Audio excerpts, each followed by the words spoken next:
Hello दोस्तों, मैं हूं अनूप और आप सब लोग देख रहे हैं ग्लोबल कॉन्फ्लिक्ट। दोस्तों, हाल ही में नेपाल के तरफ से एक पॉलिटिकल मैप को जारी किया गया जिसमें भारत का 3 क्षेत्र काला पानी, लेपुलेख और लेम्पियादुरा को अपना क्षेत्र बताया गया। पर नेपाल के prime minister KP Sharma Oli की तरफ से मैप जारी करने के जस्ट एक दिन बाद ही नेपाल के कम्युनिस्ट पार्टियों की तरफ से कुछ कार्यकर्ता द्वारा लेपुलेख तक एक मार्च आयोजन किया गया, जहाँ पे उनका इरादा था कि लेपुलेख में नेपाल के फ्लैग को लगाया जाए। पर दोस्तों, कम्युनिस्ट पार्टी का ये इरादा नेपाल के लोकल लोगों द्वारा ही ध्वस्त कर दिया गया और उन्हें बॉर्डर के नजदीक ही रोक दिया गया। न्यूज 18 के रिपोर्ट के मुताबिक 18 अप्रैल के दिन नेपाल के एक कम्युनिस्ट पार्टी नेत्रचंद विप्लव पार्टी की तरफ से एक मार्च का आयोजन किया गया था और मार्च का उद्देश्य था इंडिया के लेपुलेख तक आके वहाँ पे नेपाल का झंडा लगाना। झंडे के पीछे उनका इरादा था कि झंडा लगा के उनके तरफ से इसे नेपाल के क्षेत्र के हिसाब से दर्शाया जाएगा, जबकि बॉर्डर के नजदीक रहने वाले गाँव के लोगों की तरफ से कम्युनिस्ट पार्टी का इस एजेंडे को धराशायी कर दिया गया और उनके तरफ से इन कम्युनिस्ट पार्टी के कार्यकर्ताओं को अपने एजेंडा चलाने से रोक दिया गया। दोस्तों, लोकल लोगों का कहना यह है कि किसी के पर्सनल इंटरेस्ट को सर्व करने के लिए नेपाल और भारत के बीच में रिश्ते को उनके तरफ से खराब करने नहीं दिया जाएगा।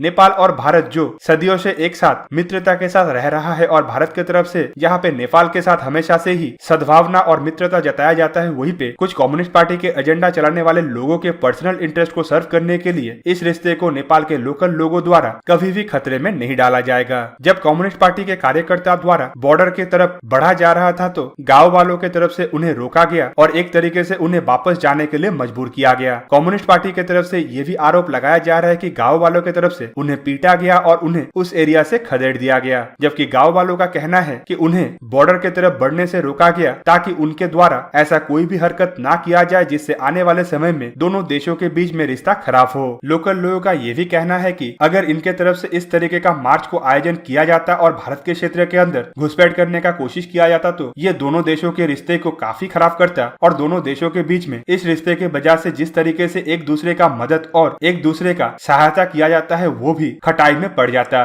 दोस्तों, आपके जानकारी के लिए बता दूं कि हाल ही में नेपाल के prime minister KP Sharma Oli की तरफ से जो मैप जारी किया गया वो असल में किसी और के कहने पे जारी किया गया। आर्मी चीफ जनरल MM निर्वाणे की तरफ से भी इनडायरेक्टली बताया गया था कि नेपाल की तरफ से जिस तरीके का टेंशन को राइज किया जा रहा है उसके पीछे कोई और है और आप सबको पता ही होगा कि वो कौन है। नेपाल की तरफ से जब मैप को जारी किया गया तो उस समय चाइना के साथ भी भारत का बॉर्डर क्षेत्र में एक तरीके से झड़प चल रहा था। इंडिया द्वारा लेपुलेख को कनेक्ट करने के लिए एक रोड का कंस्ट्रक्शन किया जा रहा है जिसे लेके चाइना ऑब्जेक्शन जारी कर रहा है। वैसे अगर देखें तो चाइना के ऑब्जेक्शन से कोई फर्क नहीं पड़ता, पर चाइना अब इस रास्ते को रोकने के लिए नेपाल का इस्तेमाल कर रहा है, जबकि ऐसा ही एक दूसरा रास्ता इंडिया द्वारा लद्दाख के पेंगोंग लेक के नजदीक बनाया जा रहा है जिसे रोकने के लिए चाइना की तरफ से भरपूर प्रयास चलाया जा रहा है। प्रयास के तहत चाइना द्वारा 6 मई के दिन एक झड़प करने का कोशिश भी किया गया था जिसमें चाइना बुरी तरीके से फेल हो गया। दोस्तों, आपके जानकारी के लिए बता दूं कि कुछ महीने पहले ही नेपाल के prime minister KP Sharma Oli का सत्ता को चाइना की तरफ से बचाया गया था और माना जा रहा है कि केपी शर्मा ओली द्वारा चाइना का इस एहसान का बदला चुकाने के लिए ही चाइना के इशारों पे नाचा जा रहा है। कुछ महीने पहले नेपाल के इंटरनल पॉलिटिक्स की वजह से केपी शर्मा ओली का सत्ता खतरे में आ गया था और बाकी पार्टियों की तरफ से दावा किया जा रहा था कि केपी सिंह ओली द्वारा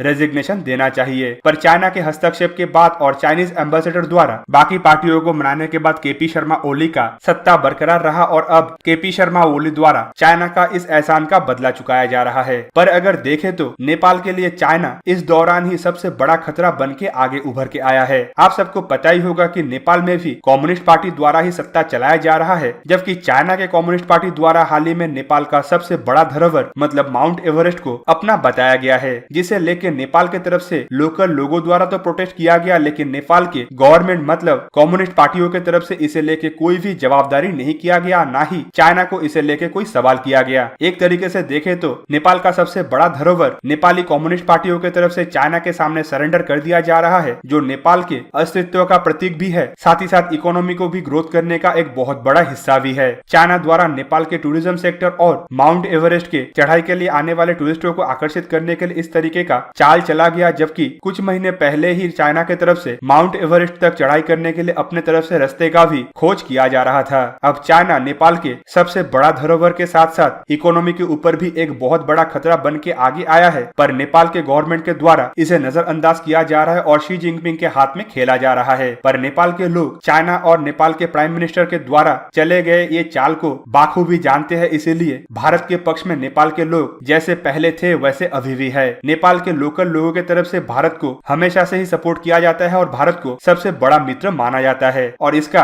एग्जाम्पल हाल ही में नेपाल के लोकल लोगों की तरफ से दिया गया है। तो दोस्तों, आप लोगों को क्या लगता है केपी शर्मा ओली गवर्नमेंट की तरफ से किस तरीके से नेपाल के लोकल लोगों को नजरअंदाज करते हुए चाइना के हाथ में गेम खेला जा रहा है? कमेंट करके जरूर बताइए। साथ ही साथ ऐसे ही वीडियो को देखने के लिए मुझे इंस्टाग्राम, ट्विटर और फेसबुक में सपोर्ट कीजिए, और अगर आप लोगों को ये वीडियो अच्छा लगा हो तो इसे लाइक कीजिए, अपने दोस्तों के साथ शेयर कीजिए, और मेरे चैनल को सब्सक्राइब करना मत भूलिएगा, और सब्सक्रिप्शन बटन के साइड में बना हुआ बेल आइकन को भी प्रेस कर दीजिए और मेरा वीडियो देखिए सबसे पहले। जय हिंद।